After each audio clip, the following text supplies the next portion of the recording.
And the deadline to file to run for governor was Friday. So now we know who's in and who's out of the race. And we asked two political strategists to size up the competition.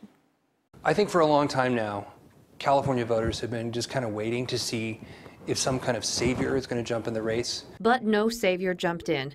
Not like the election of 2003 when Arnold Schwarzenegger announced he was running 2 months before Election Day on the Jay Leno Tonight Show. And this is why I'm going to run for governor of the state of California. For months, billionaire Tom Steyer enjoyed speculation that he would run for governor, but he decided not to. Tom Steyer engaged in what might have been the longest unconsummated act of political foreplay in history.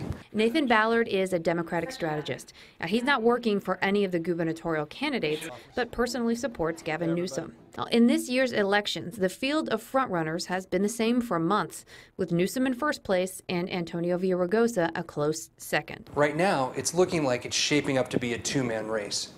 So John Chung has kind of emerged as the attack dog against Newsom. Delane Easton is fantastic, but she's never shown any traction in the polls. Matt Schupp is a Republican strategist. He is running the gubernatorial campaign for Republican candidate John Cox.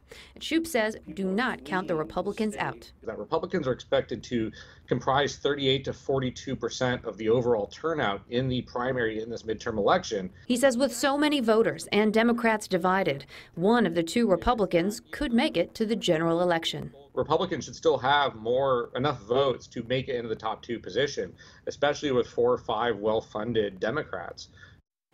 Now, Schupp also said he's disappointed that Republicans aren't running anyone against Dianne Feinstein. Her only challenger is fellow Democrat Kevin De Leon. But he did say Republicans are enjoying watching the Democrats fight with each other and spend money tearing each other down that they would have spent on other races. It's a sparring match. You know, every election it seems like we hear about a tech bigwig, rumors they're going to jump in the race, but it never really happens.